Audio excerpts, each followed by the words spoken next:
Bonjour monsieur, ma première question, êtes-vous un coraniste? Bonjour, chère madame.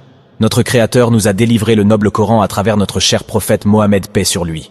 Dans le noble Coran, nous ne voyons pas les mots coranistes, sunnites, chiites, wahhabites, ismaélites, et d'autres noms qui se terminent par iste. Ces noms ont été inventés après la mort du prophète Mohammed, paix sur lui. Dans le noble Coran, Dieu qualifie les musulmans par ces noms. Écoutons le verset. Verset 35 en sourate 33.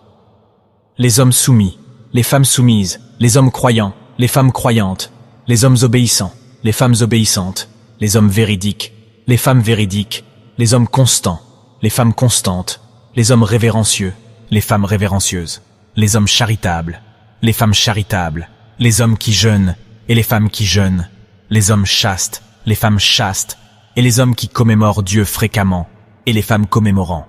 Dieu a préparé pour eux le pardon et une grande récompense. Comme vous avez pu l'entendre, le verset ne mentionne pas les sunnites, chiites et coranistes. Le verset 78 en sourate 22 confirme la vraie qualification. Écoutons le verset. Vous lutterez pour la cause de Dieu comme vous devriez lutter pour sa cause. Il vous a choisi et n'a mis aucune difficulté sur vous dans la pratique de votre religion, la religion de votre père Abraham. Il est celui qui vous a nommé soumis initialement. Dans ce verset que je viens de vous citer, nous sommes nommés musulmans et pas autre chose. Donc celles et ceux qui se déclarent sunnites, chiites, coranistes ou tout autre qualificatif sont dans une secte.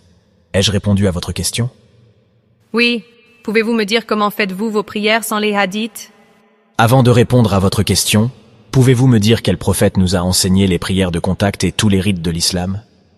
Bien évidemment le prophète Mohammed, paix sur lui. D'où avez-vous eu cette information? De la sunna du prophète qui est mentionnée dans les hadiths. Pouvez-vous me citer quelques hadiths où le prophète Mohammed, paix sur lui, nous a enseigné de sa propre bouche l'accomplissement des prières de contact? Dans l'immédiat, je ne peux pas vous répondre, car je ne les ai pas en mémoire, mais dans le prochain débat, je vous ramènerai les hadiths en question. Ne vous fatiguez pas. Il n'y a aucun hadith qui mentionne que le prophète Mohammed, paix sur lui, a enseigné de sa propre bouche l'accomplissement des prières de contact.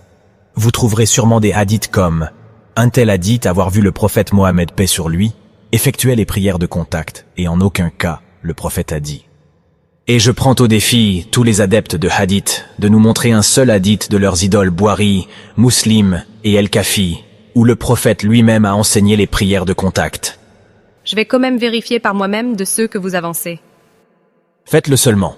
La majorité sectaire devrait prendre votre exemple de vérifier chaque information pour éviter la manipulation des imams, prêtres, rabbins et pseudo-savants autoproclamés. Alors, pouvez-vous nous dire quel est le prophète qui nous a enseigné les prières? La réponse est sous vos yeux. Si seulement les gens se donnaient la peine de lire et d'étudier le Coran, ils trouveront toutes les réponses à leurs questions. Mais malheureusement, ils préfèrent les on-dit. Mais je vais vous exposer les versets qui nous prouvent que ce n'est pas le prophète Mohammed, paix sur lui, qui nous a enseigné les prières de contact et l'ensemble des rites de l'islam. Verset 128 en sourate 2, Abraham, paix sur lui, demande à Dieu: Enseigne-nous les rites de notre religion. Écoutons le verset en question. Notre Seigneur, fais de nous des soumis à toi, et de nos descendants, fais qu'il y ait une communauté de soumis à toi. Enseigne-nous les rites de notre religion et rachète-nous. Tu es le Rédempteur, le plus miséricordieux. Dieu répond à Abraham, paix sur lui, dans le verset 73, en sourate 21.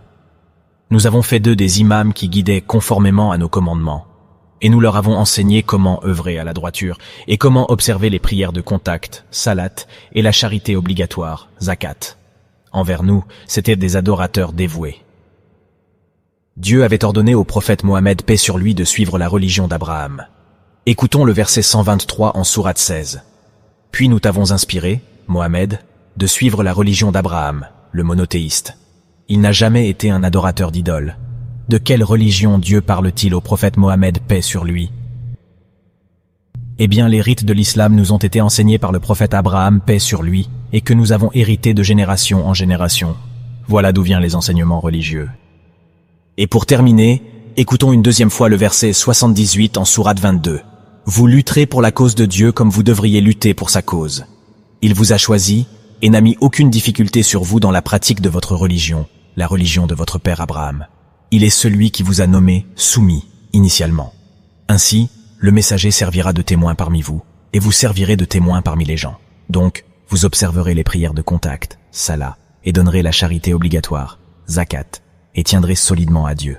Il est votre Seigneur, le meilleur Seigneur et le meilleur soutien. Donc j'invite les boukaristes et toute forme de secte d'abandonner leur dieu Bouhari, musulman, El-Kafi, savant et imam autoproclamé, et de se diriger vers l'enseignement de Dieu seul, le Coran. Puisse notre Seigneur Dieu guider celles et ceux qui cherchent à être guidés.